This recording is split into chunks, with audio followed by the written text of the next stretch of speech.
guys, Coach Isaac here, and what are we going to touch on today? Probably the same thing I keep talking about, and that's this IDES, or this concept of what technique is. Why is technique important? Well, there's the obvious. The best technique is the most efficient technique. It'll also be your strongest over time, not right now. The technique that you're strongest is right now isn't necessarily the strongest over time, which is a hard thing to swallow. It's even a hard thing to say out loud. What do you mean? That the technique I use right now is my strongest right now, but it doesn't necessarily mean that it's going to be my strongest. Well, that comes back to several things. Efficiency of movement. If your technique isn't very efficient, regardless of how strong you've gotten at said pattern, said technique, there'll always be this underlying limit on what you're doing because of the efficiency areas within the way you move.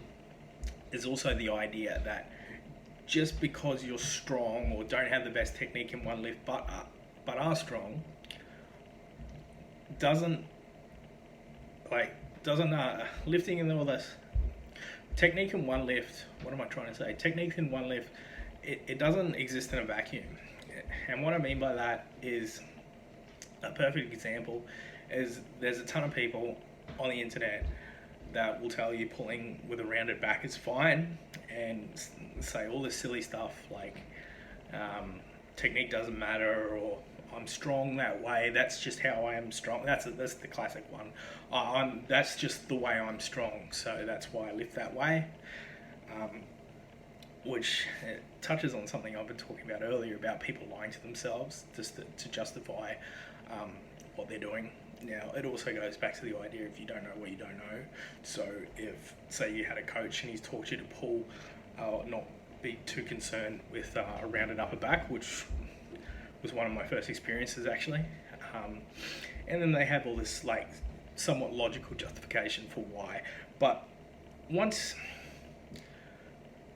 the better you get at understanding human nature, the more you realize you can actually, if you're good at talking, or especially people that are good at selling something, you can make anything sound logical with the right words. So, and it's easy to, like I fell for the whole rounded back, vertical shins thing within the deadlift. That was the way I was taught initially, and I used to preach the same thing. It's it's more efficient. The force velocity angle, it's got to get the bar's traveling straight up and down. It's not, but because of the moment arm, la da da da. All that was incorrect. There's more than one moment arm, and the force velocity angle changes because when the bar is closer to your shins, because you have to overcome the distance to come out around your quads. So none of that stuff is accurate. It doesn't make the bar closer to your hips. It actually makes it further. You've got to take the bar further away. And overall, it's just way less efficient than, say, doing it with a neutral, like a rigid, tight, neutral upper back and holding that position all the way through the lift. What you are seeing when someone breaks down, or what I like to say, fish hooks, that upper back fucking rounds, they get fish hooked. Anyway, that's what I call it. What you are seeing when that happens to someone is a massive breakdown in stability through the thoracic spine. So what they're saying, or what the opposite of the argument will be, is, well, that's just where I'm strong. I'm like, no. That's just where you've stopped bending, all right? If your upper back was that strong, it wouldn't have bent in the first place. That's the desire of strength training. We put ourselves in these certain positions and then try to maintain the position throughout the lift. That's kind of the core tenet of having good technique.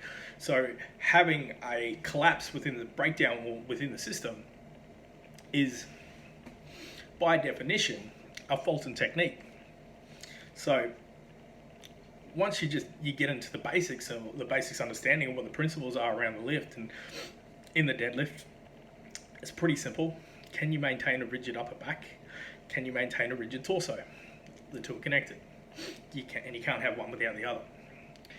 and the third, which is actually should have been the first, but where's the power come from? That's the muscles of and around the hips, glutes, quads, etc. You get the idea. And then it's about transferring through those structures, transferring the power through the structures back into the bar the most efficient way. So when you see, say, like knees caving in on a squat, or upper back collapsing in a deadlift, or even in a squat, what you're seeing there is a breakdown within the system. And this, by definition, is a power leak. That's what they call, or some people within the field refer to as a power leak. But ultimately, what you're seeing there is a lack of stability in a certain position. The structure isn't able to hold the position with that given amount of weight, or in general, and the body moves to a different position.